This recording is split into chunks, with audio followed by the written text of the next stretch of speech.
Hello and welcome to County Board Wrap-Up, where each month we take a closer look at some of the key decisions the board takes. I'm your host, Kara O'Donnell. My guests today are County Board Chair Libby Garvey and Vice Chair Eric Gutschall. For both of you, congratulations on your leadership roles for this 2020 year.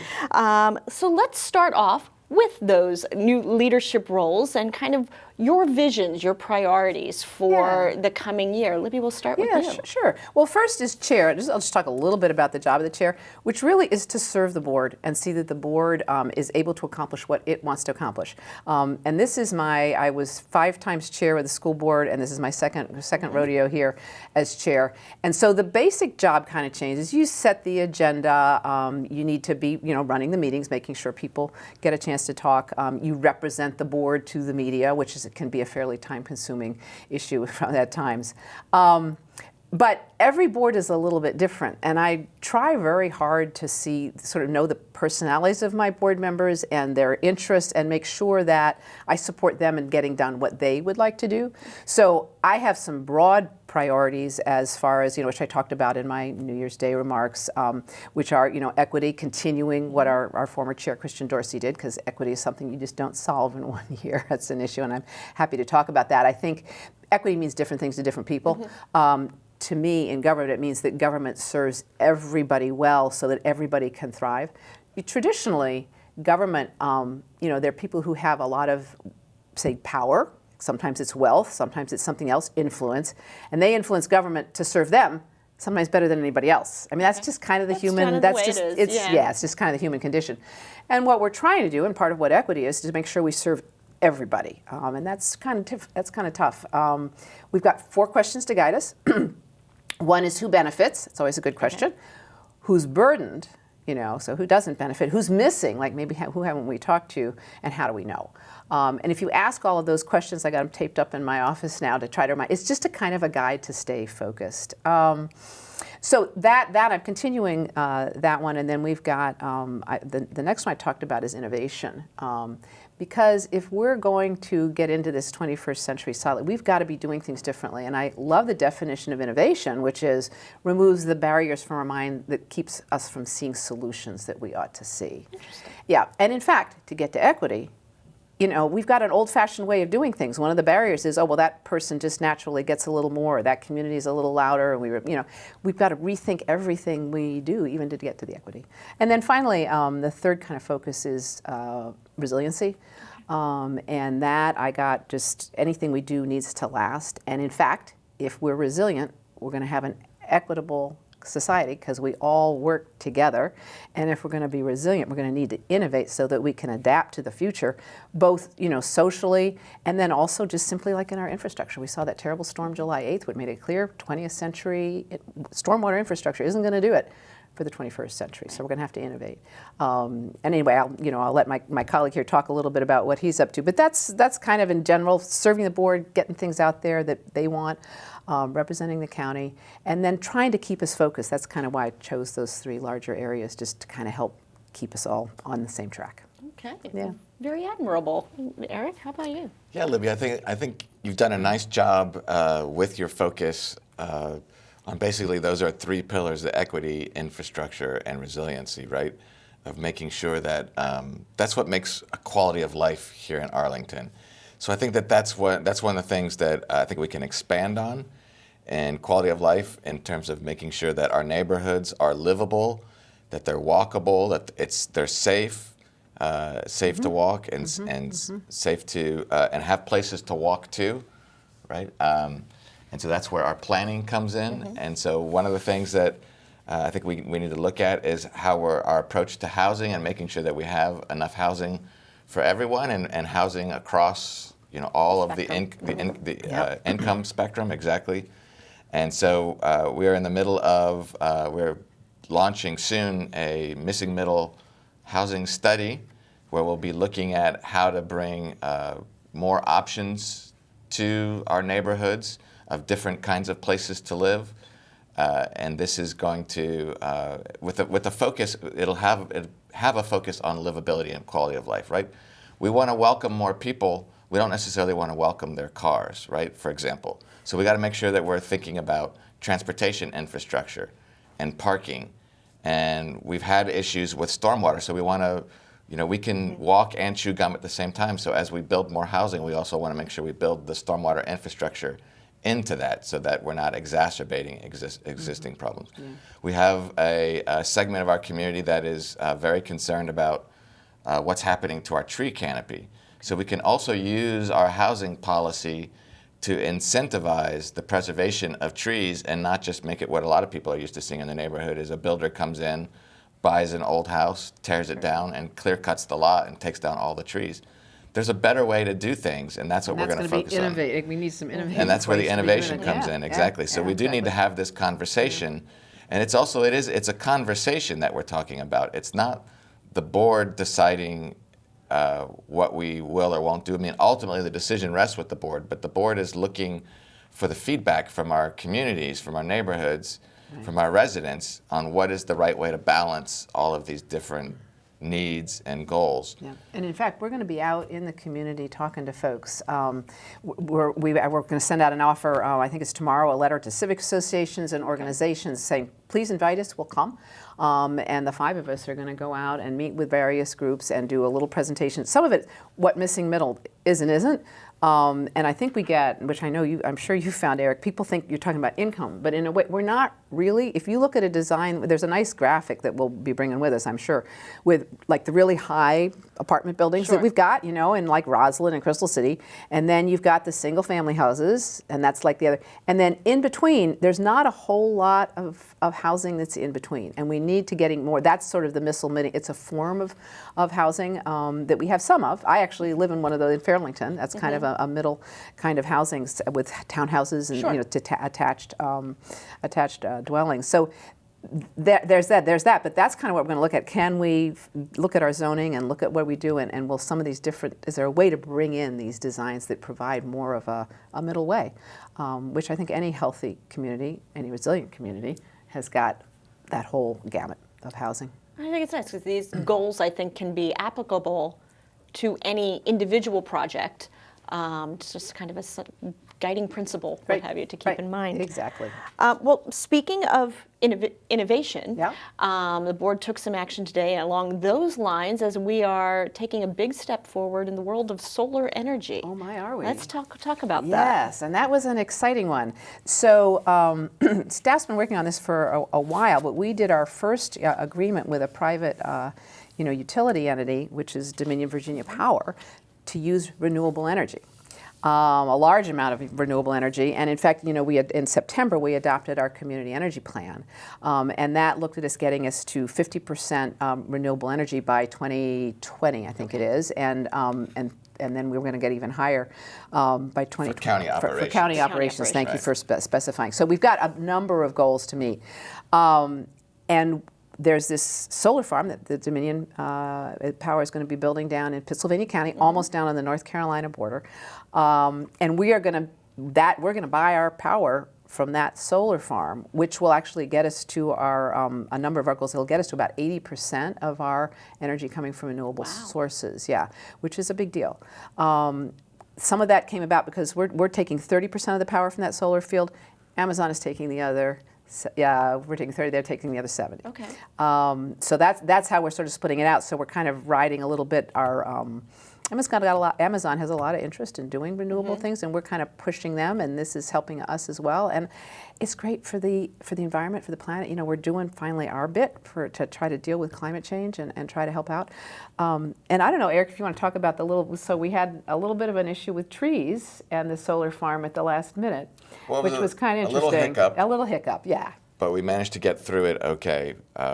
We had in our community energy plan that we adopted, there was a policy goal there that any utility scale solar that we would not contribute to deforestation elsewhere around the state. Like try to save the environment by ruining the environment. That kind of doesn't work. Cut down the trees to put But I in think solar. the truly innovative part about this is that, first of all, Arlington now, by entering this agreement, we are the first locality in the Commonwealth to enter into this kind of power purchase agreement. So we're leading the way that other localities, other jurisdictions could now follow. But it's also, I think it's really special in that we are complementing we have our own goals in our community energy plan, but we're complementing the goals of Pittsylvania County. Right. They had expressly wanted to, they did their own analysis, presumably, about what is their economic future. You know, agriculture is waning. It's hard for agriculture to be profitable, and it's hard for localities to pull the taxes off of agricultural land. So they did their own economic development study, and they decided that they wanted to proactively be host to these kind of solar farms. So they've actually got several of them down there. I think the number that was six. I think it's like 5 or 6. Mm-hmm. And so we are getting, you know, we're meeting our goals out of it, but we're also helping them achieve their goals. So it's win-win between a more urban community like Arlington, a wealthier, more urban community, and a rural community like Pennsylvania, that we're bringing some jobs down there. This creates jobs for them. And we're doing it in an environmentally responsible way. Yeah. So Dominion will, when they come in, they have to maintain buffers around the solar farm to protect the neighborhood surrounding the housing around the solar facility.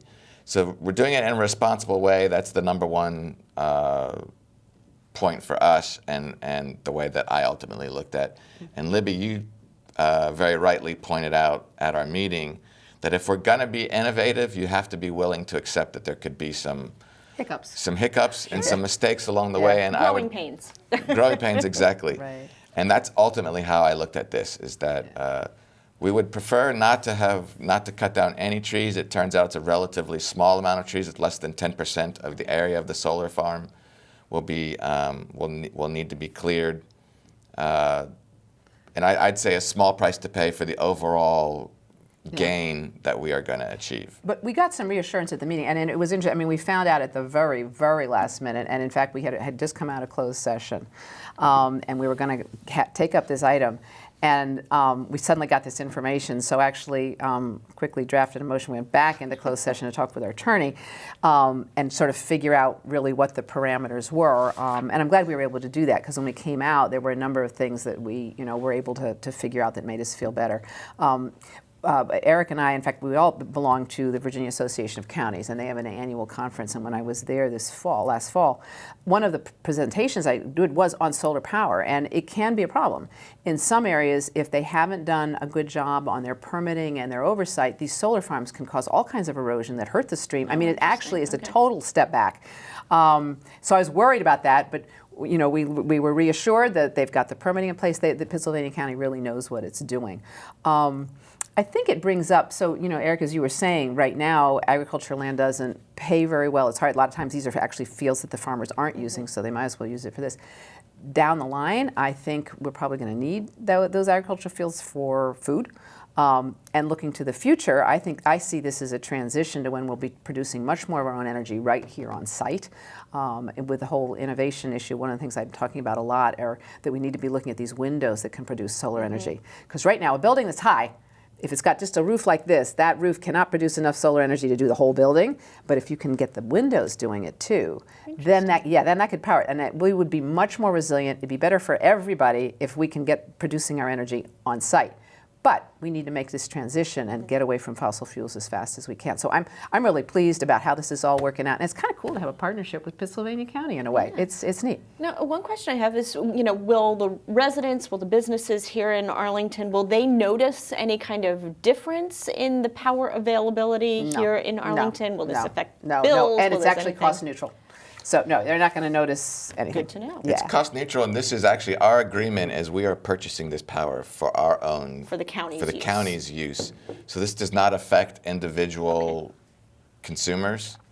Now we might get to in a future agreement where it can be a step to that. Yeah, exactly. I see this as just a first step. Yep. Yeah, but definitely so being a leading charge in using renewable energy sources here. We want to be carbon neutral by 2050, so we're going to have to do some stuff. Okay, it's very interesting. We're interested to see how this moves forward.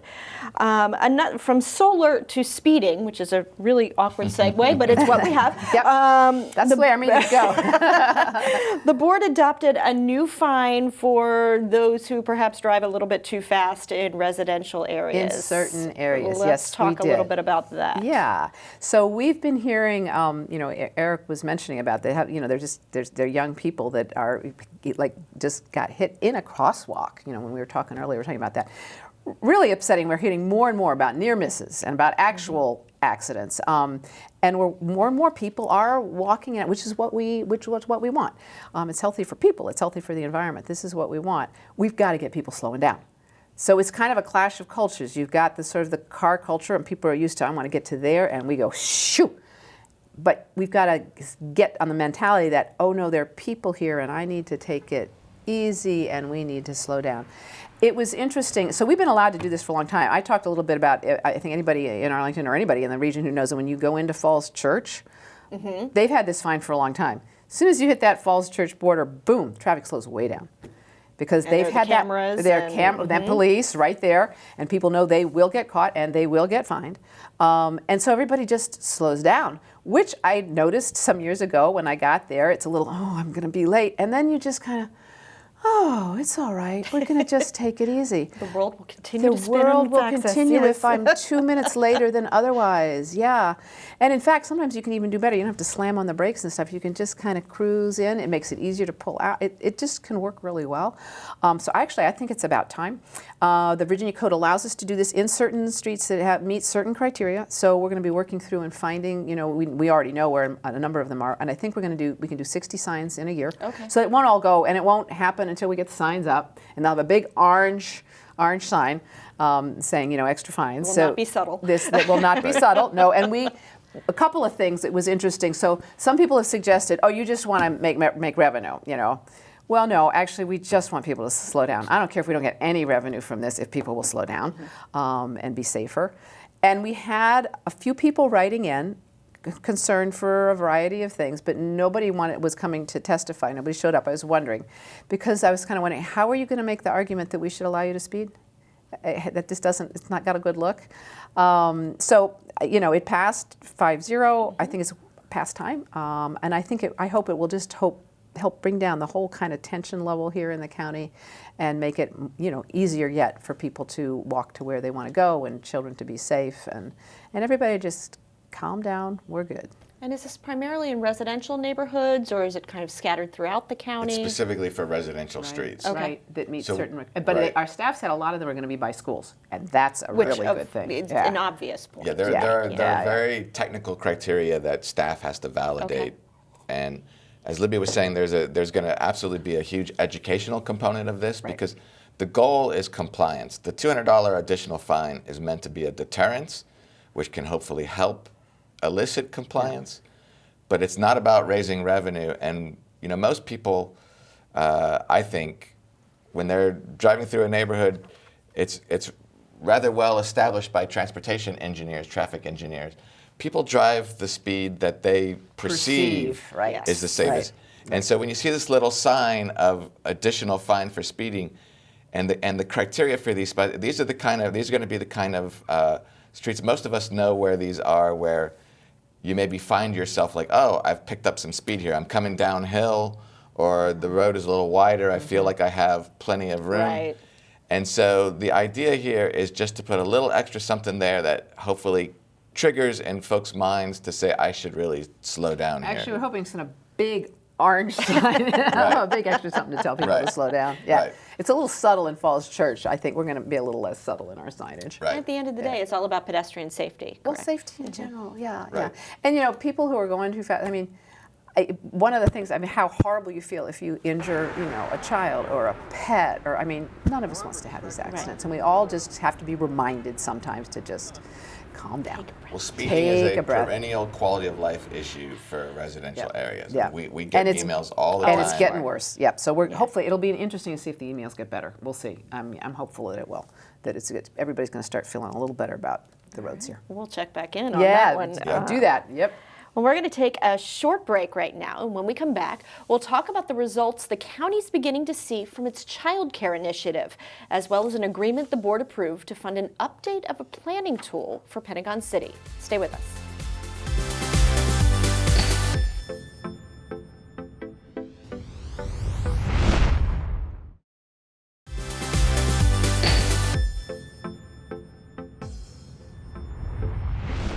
We're back with Board Wrap-Up, our monthly discussion with the County Board about the key actions the members take and what those actions mean to you, your family, and our community.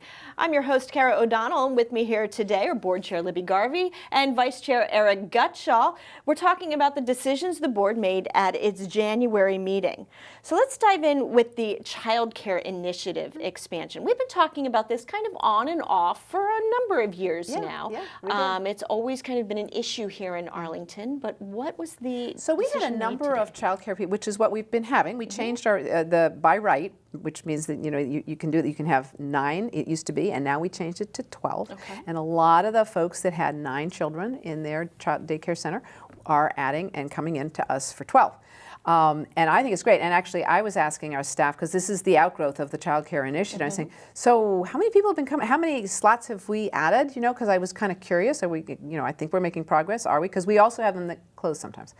But anyway, apparently the childcare homes, family care childcare homes, grew from 127 to 138, so that's a bit of an increase. And the capacity with SATA grew from 648 to 751. Of course, we got a lot more small children than that. We also have cooperative preschools and more, larger centers. Those have gone from 58 to 64, and from, I've got the numbers here, 3,710 to 4,323. So that's a nice increase.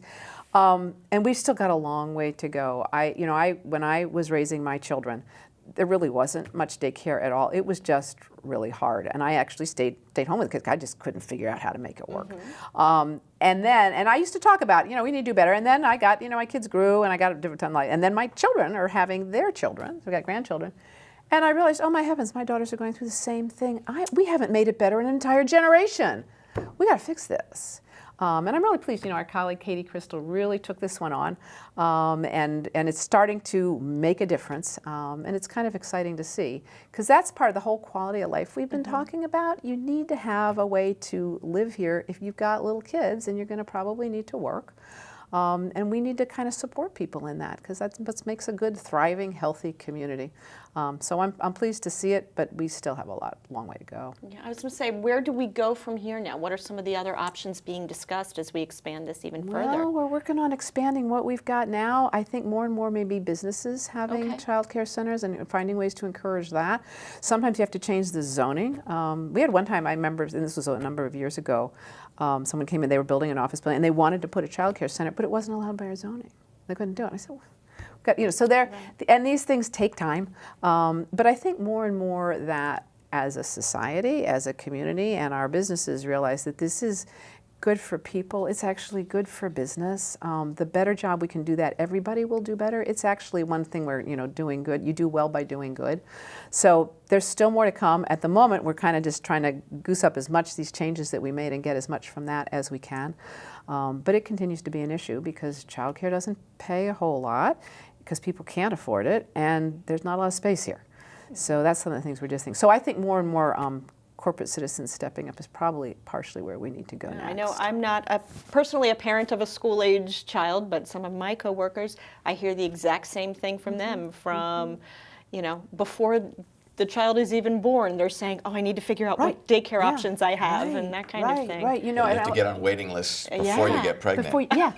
It's just, the rest of the developed world has figured this out, and a lot of things. If you look, so we talk about affordable housing a fair amount, but if you talk about actually affordable living, which is really what it's all about, people who need help with the housing, they've got 3 major costs, and it's housing. That's a problem.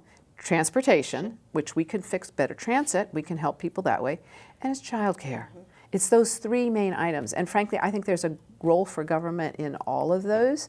And again, it's our job to support people so that they can thrive and do it in an equitable manner, so that people who have lesser resources and can't afford like a full-time nanny in the house, they can also afford to live here and have a good life. And childcare is a key part of that for me.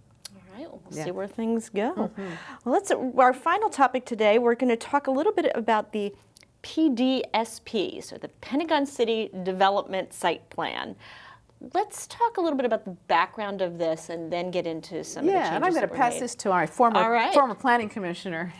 We'll lob that ball over to you, Eric. So PDSP, it's the alphabet soup, right? Yeah, that is planning. That is an right? issue. Mm-hmm. Phased development site plan. So this is the main plan for the Pentagon City area. It includes the mall. It includes where Amazon will be going, and it basically includes, if folks can picture Pentagon City and a ring around what I call the Costco The block. Costco area. Right. Yeah, you got kind of like River House in there. So Costco, though, is the hole in the donut, because it's not, that site, for some reason unknown to me, is not part of the PDSP. Really? Yeah, it's a little bit of a strange artifact, I think, of the times past. Yeah. And so to bring us up to date, so this is the plan that has guided development around that with Pentagon Row was part of it, the mall itself, like I said, and a lot of folks have seen some of the newer development. There's the building that is going up right on top of the metro station. So what we need to do, though, is we talked at the top of the show about Amazon's arrival, right, and what that has done, how that has really opened up lots of new possibilities for Arlington. And so there's a huge interest by developers, in particular when we talk about what are we doing with housing, to develop more housing around the site, around the HQ2 site. And if you do that, you need transit, right? If you do that, and you need transit, exactly.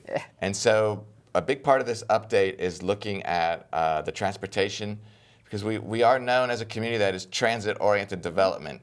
As I said earlier, we want to welcome people, but not more people, but not their cars. Well, in order to do that, you got to have the transit to support the development. Exactly.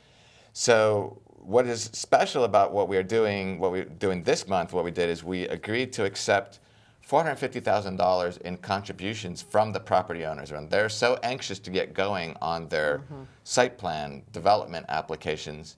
And we kept telling them, well, hold on, we got to study this, we got to update the plan. And they said, but we need to move now. Now, right. We need to strike while the iron is hot. We got to get this going for you. So we came up with this innovative approach that says, well, if you're willing to contribute, if you're so anxious to get going, if you're willing to contribute some funds, we'll combine that with about $1 million in existing county funding for this process. And some of that actually is in-kind funding, and basically with staff help and that kind of right, thing. Exactly. The resources that we've got. Yeah. That then we can go ahead and move forward with the study. So that's a little different about this. It's the first time we've ever accepted county or developer contributions into a county process. Yeah. But it is a county process, so the community can expect all of the same things that we always do in a planning process in terms of full engagement and lots of opportunities for civic associations and neighborhood groups to participate in the process. So the developers basically have agreed to pay to fund the process, but it doesn't buy them any special access or special influence over how the process is run and ultimately what the final plan will be. The final plan will come to the board like it always does. It'll be our vote that'll determine what the plan is that we adopt. But mostly we want to make sure, the main goal around it all is to make sure that we have the transportation infrastructure in place so that as we start to see these plans and as that area gets built out into the future, we don't have huge traffic problems. And a lot of folks don't necessarily understand that the metro stations that are there are actually below capacity right now, because the peak of ridership was before basic realignment and closure, the BRAC process that saw a lot of contractors leave the Pentagon City area. And so ridership actually declined for a while, and we still haven't, we've got a ways to go before we would be even back to what that peak was. So this study is just going to sort of validate all of that and make sure that people understand what the existing capacity is, and also to pinpoint where we might need to make some investments in some infrastructure. There's a major bus connection right there at Pentagon City, and making sure, so if we need to upgrade that to make sure that buses can move through there and so that we're able to connect our bus system with the rail, we want to be able to do that, because that helps to make everything else work. Yeah, and we are focusing on transportation. We're looking at some other things too. Just to finish on the transportation, I'm hoping we're going to come up with it. It's an idea that was, back when we were looking at the streetcar, like this connection with Columbia Pike makes so much sense. So can we get like a Crystal Pike bus and maybe a circulator thing that just goes back and forth. There's an I idea. think there are a lot of things to look at. I even talked to people about autonomous electric vehicles, which we have. Some of those do a circulator. So I'm hoping some of that may come out in this as well. And people worry about more than transit. They worry about schools. Do we have enough schools? Can we get the water here? Do we have all of these things? So it will be looking at that as well. And it really is building on, this is a very Arlington way, it is building on the work of the 3 civic associations there. They did this livability framework. And that was looking at a lot before, parks and all kinds of, is it comfortable and to live here? Do we have all of the kind of resources that we need? And it's really kind of cool. They did a lot of work on that, and have really, I actually highly recommend people looking at the livability framework, work that they've done. And then you've got the developers saying, come on, we got to go. And we sort of put it all together, and it was innovative, and we'll move forward a little bit faster because we do need to move forward pretty quickly in this area because we got a lot of change coming. So we want to be able to manage it in a good way. So we'll see. Yeah, I expect it will validate some of the things we're doing and probably point up some things that we need to put a little more attention into. So it's an exciting process. How long is this study going to take place? That is a good question. Do we know exactly yet? I think it's about a year is my guess. A year is a great guess. It might be in our notes here somewhere, but I would anticipate think actually a year. It's not decided yet. Yeah, I think they got to figure it out yet. A longer term process. Yeah, it's not something that's going to be decided in 2 next weeks. month. Yeah. Right. No. But that'll be very interesting to see what that study brings forth. All right. But folks who are interested, not only should they check out the livability framework, but get in touch with your civic association because that's the primary mechanism. And they're on the ground really working. Exactly. At that level. And that individual folks who might be watching this or listening who want to get involved, get in touch with your civic association. Well, and I will just finish up. The civic associations are so impressive with what they've done, not only the livability framework. So I went to, with Christian Dorsey and I, because we kind of share the Crystal City bid. We kind of go back and forth on who's doing the liaison work. So we were there. The meeting was called by the civic associations. This was all kind of a volunteer effort. Room was packed. I think there were about 300 people there. And they had representatives from Amazon and from JBG. And then they had Mike Dowell from the Civic Association made the presentation of the livability framework. And it was just as professional as the ones done by JBG and Amazon. I was just really blown away by the quality of work our citizens are doing there. And everybody's together. It's got a nice team feel. And this is what we need to be doing, all pulling together in the same direction. And this, again, will be another way to keep us focused so that we all kind of know exactly what our goal is and how we need to get there. And it's really exciting. All right. Well, on that note, I think that will bring us to the end of this month's County Board Wrap-Up. Libby and Eric, congratulations once again. And we'll be talking a lot over the next year. And it's a year that promises to be filled with significant decisions for our community. And don't forget the 100th anniversary. There we go. That's of course. Right. It's also Arlington's 100th. Yeah. We'll get back to that throughout the year as well. Remember, all of our county board meetings are open to the public and live streamed and archived on our website. That's arlingtonva.us, and just search County Board. If you want to tell us what you think about these and other issues, just visit the county website at topics.arlingtonva.us/engage. I'm your host, Kara O'Donnell. I hope you'll join us next month for another County Board Wrap-Up when we take a look at the decisions the board makes at its February meeting. Have a good one.